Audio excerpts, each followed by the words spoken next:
Hello everyone and welcome back to Monsters of the Past. As always, I'm your host, Mr.G.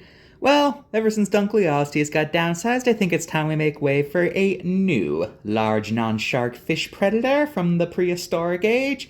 Everyone, please welcome Xiphactinus.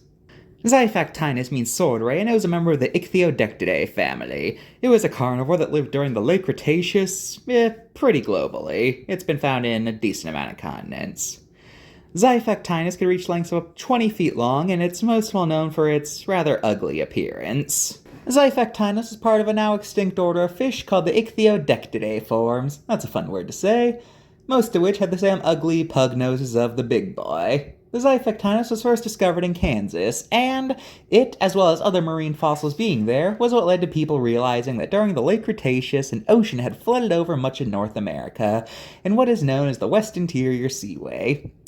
This seaway was where all the famous Cretaceous sea monsters lived, though not all at once, obviously. Well, some did, but not all of them. And Xiphactinus would have been a pretty big dog in the ocean, with not a whole lot to fear, but it was feared by plenty of others.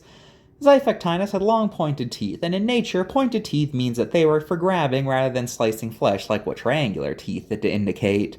And fossil evidence shows that these guys likely ate pretty much anything that they ate whole, as we have multiple fossils showcasing Xiphactinuses that had died shortly after eating. The most famous of these Xiphactinus consumption fossils is the famous fish fossil, which depicts Xiphactinus having swallowed its smaller relative Gillicus. Now, whether these guys had ate and then something else killed them, or they died because they got greedy and tried to eat something that was so big it ruptured their stomach, you can argue about that. Now, as for if they had predators, it's probably likely. They shared waters with Tylosaurs, which could be more than twice their size, but there's no direct evidence that they were preyed on by them.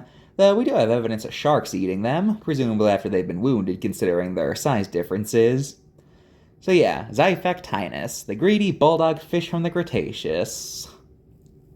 In pop culture, Xiphactinus has appeared in the Walking with Dinosaurs spin-off Sea Monsters, Prehistoric Planet, Jurassic Park Builder, and World, and it appeared in Ark Survival Ascended. Also, Xiphactinus nearly became the state fossil of Kansas, but unfortunately that position went to Tylosaurus. As you can see, Xiphactinus doesn't have a lot of appearances, but hey, now that Dunk's downsized, I think it's time for a renaissance. That's all for this episode of Monsters of the Past. See you next time, and goodbye.